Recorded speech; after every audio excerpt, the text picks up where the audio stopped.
Salut tout le monde. On se retrouve aujourd'hui pour une nouvelle histoire étrange. Je vais vous parler de la prison de West Virginia.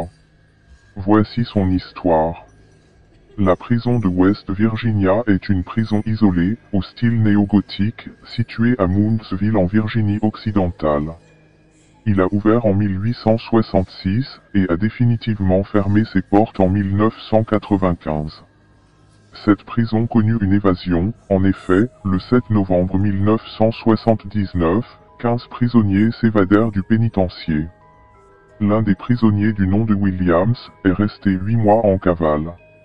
Mais en 1981, il fut interpellé puis renvoyé en Virginie occidentale pour y purger plusieurs condamnations à perpétuité.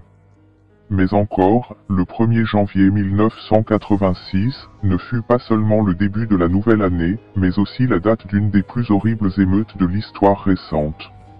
Bien que la prison soit censée être fermée, la plupart des serrures des cellules avaient disparu et les détenus traînaient librement dans les couloirs.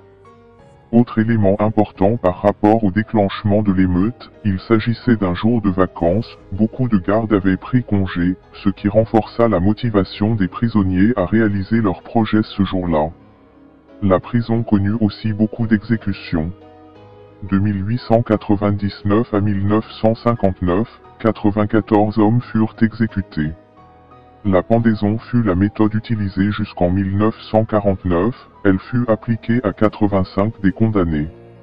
Le public put assister à ces pendaisons jusqu'au 19 juin 1931.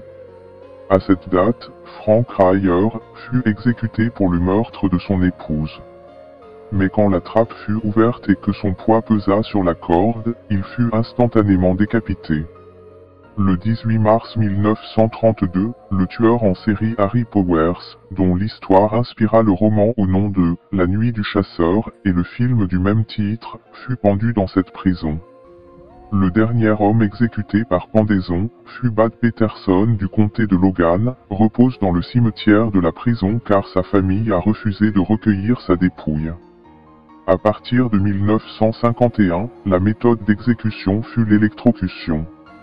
La chaise électrique, utilisée par la prison, avait été fabriquée par un des détenus du nom de Paul Glenn. 9 hommes furent électrocutés avant que l'État n'abolisse la peine de mort en 1965. Après sa fermeture en 1995, la prison est utilisée comme lieu de visite ouvert au public. De nombreux visiteurs ont rapporté des témoignages des plus étranges. En effet, il semblerait que la prison est hantée. Le fantôme des cellules. Un esprit particulier est communément appelé le « Shadowman ». On le surnomme comme cela car il se cache le plus souvent dans l'ombre et se promène entre les salles et les cellules de la structure. C'est une ombre noire, très intimidante pour ceux qui posent les yeux sur lui. Beaucoup croient que c'est peut-être un gardien qui travaillait dans l'établissement et d'autres pensent que c'est peut-être un détenu qui essaie de trouver son chemin. Des visiteurs rapportent également se sentir surveillés face aux cellules de la prison. On parle aussi de la mystérieuse cabane à sucre. C'est une pièce de loisir qui a été créée pour les détenus. Cette pièce était située dans le sous-sol de l'immense structure. Parfois, les témoins peuvent entendre des chuchotements, beaucoup de bruit inexpliqué et des courants d'air frais peuvent également se faire sentir dans cet endroit si particulier.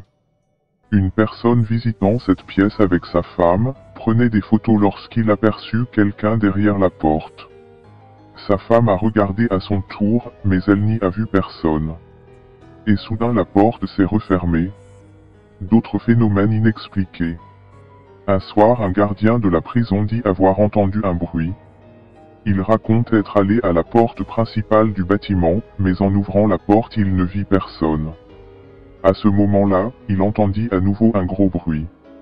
Il courut jusqu'à la salle des pendaisons, et là, il prit peur car la corde bougeait dans tous les sens comme si quelqu'un venait d'être pendu.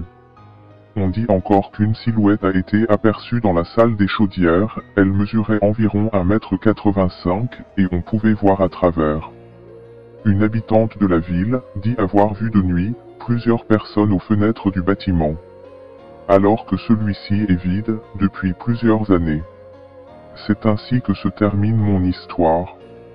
En espérant qu'elle vous aura plu, je vous invite à lâcher un pouce bleu et à vous abonner si vous avez aimé. Merci et à très bientôt pour une nouvelle histoire étrange.